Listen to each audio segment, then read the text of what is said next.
caught the COVID virus really bad over the last few weeks, and it wiped me out. I had underlying conditions, so my temperature soared, and I could hardly move from the sofa. I looked along the shelf for something to watch, and I thought, now is the time. Now's the time to watch Abel Ferrara's 2021 espionage thriller, Zeros and Ones. These days I never watch trailers or even read about a movie before I watch it, because trailers generally give so much away, and I want to enjoy it on my own terms. So with no expectations, early in the morning about 4 AM when I couldn't sleep due to COVID, I took some pain medication and sat back to watch the movie. I soon discovered I couldn't have picked a better time to experience Ferrara's film made in the pandemic world.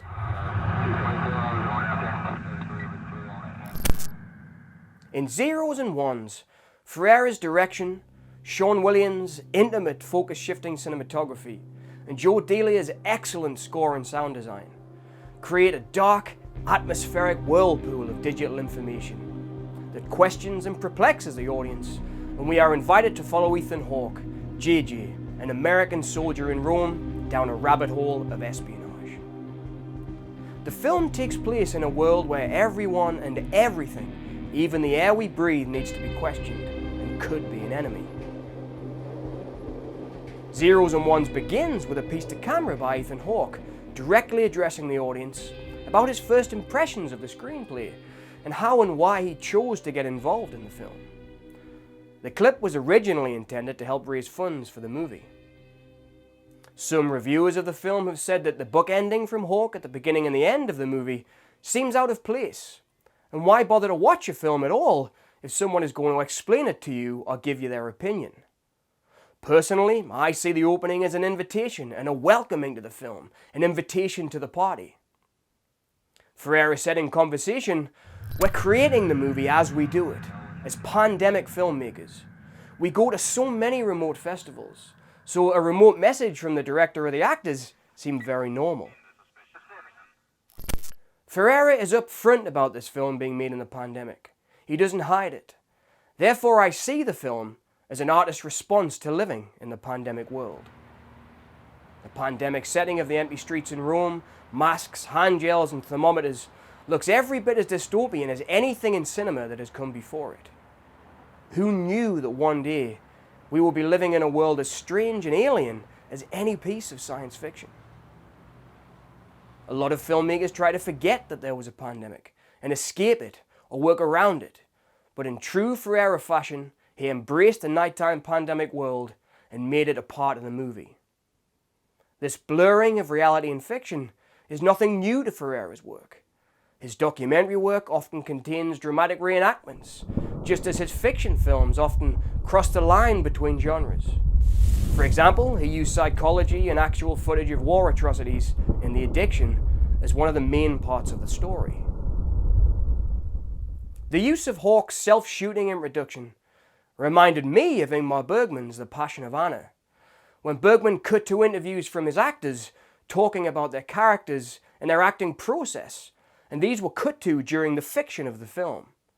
This blew me away as a young film fan, as it was like nothing I'd ever seen before.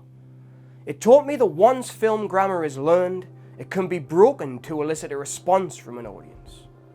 Bergman and Ferrara are both master craftsmen who promote freedom and seem to say that there is nothing you cannot do. The film is yours.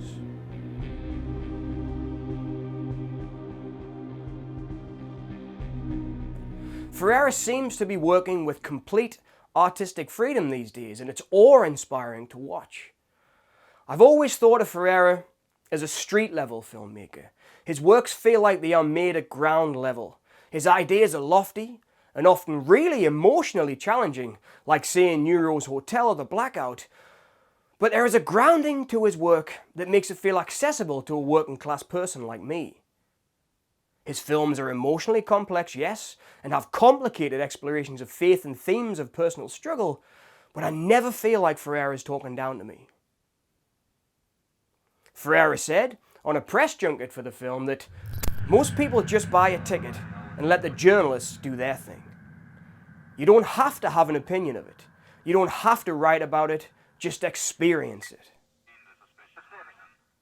This comment seems to say especially in his latest works, that Ferrara is inviting audience participation and welcoming interpretation. And for me, this is the sign of a true artist.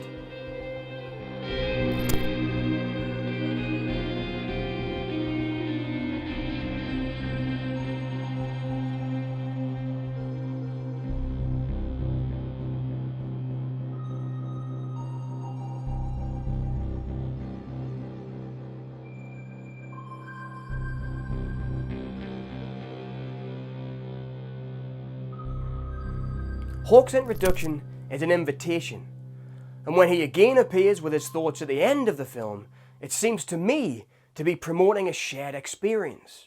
We all just watch the same movie and we all have an opinion. I think it's saying that 1 second is 1 second for everybody, and this makes me feel closer to the work as I've been invited to be part of it. Ferrara is perhaps saying that this film was made for everyone to watch and experience. Sure, it's made for Ferrara because he's an artist and a lot of his work is personal, but the film is Ferrara's response to being in the world that we are all living in. Down further on that curve of transmission between us. Telling cafes, pubs, bars and restaurants to close. You may think that you're invincible, but there is no guarantee that you will get mild symptoms. So that's why, as far as possible, we want you to stay at home. That's how we can protect our NHS and save lives. Ferrara has often talked about being influenced by the mainstream when creating projects. For example, he said that King of New York was influenced by The Terminator, as he knew that that was the type of film that an audience was looking for. They wanted action on screen.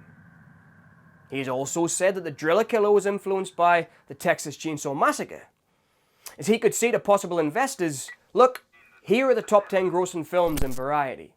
This is how much money Chainsaw Massacre made, and we're going to do something to follow that model. So Ferrara always seems to be thinking about his audience and where his work could be seen and sold when he was trying to break into the film industry. These are all signs which point to Ferrara being dedicated to his work and understanding that once he left school, he had to understand the business side as well as the art side to make a living out of movies. It's just a fan theory, but perhaps you could link this to the use of Woody Guthrie's words in Zeros and Ones. This land was made for you and me, just like this movie was made for an audience to share an experience. One thing the pandemic really did was to make us realize how interconnected we all are. This land is our land, and an evil thing like a virus or a surveillance state can affect all of us. Watching Zeros and Ones, it could be assessed that it's the technology in the film that kills. It's the drones, the cameras, and the phones. And they're all interconnected like this big neural webbing that a virus can affect and spread through just as easily as a virus can spread through the human body.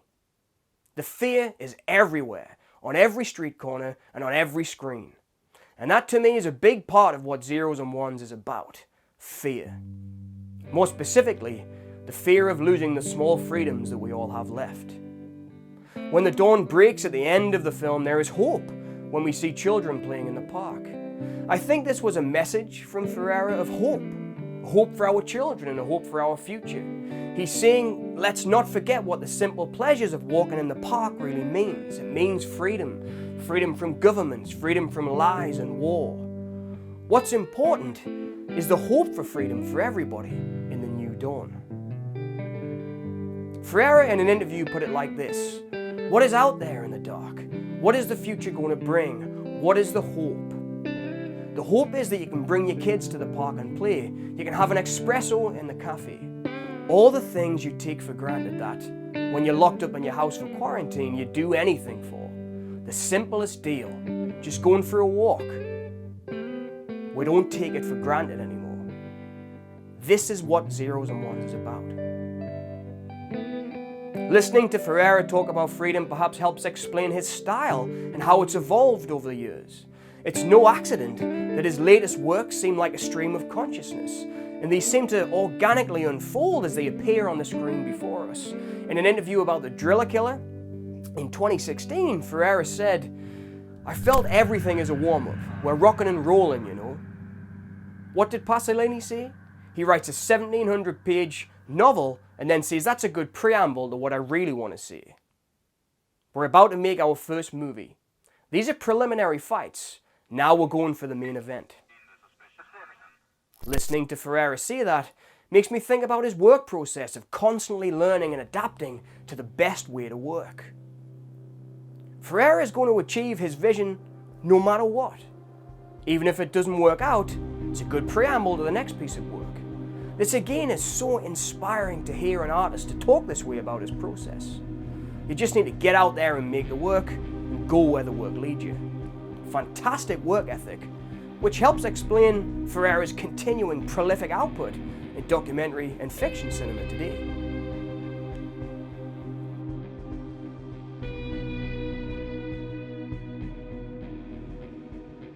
Ferrara is also constantly testing and working with new technology to get to where the equipment he uses will work for him and allow him the best way to be expressive. In his documentary Mulberry Street in 2010, Ferrara can be heard complaining about the Red camera and how it's limiting, as only certain software will allow him instant playback.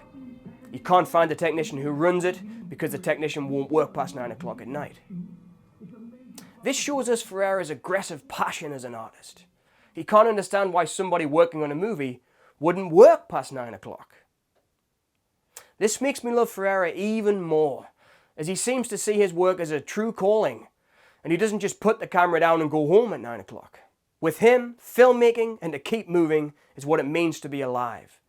This is just one of the things that separates his work from other modern filmmakers. His passion for cinema and life just jumps off the screen at you and makes you realize that there's nothing fake about Ferrara's work. He's 100% real in everything he does.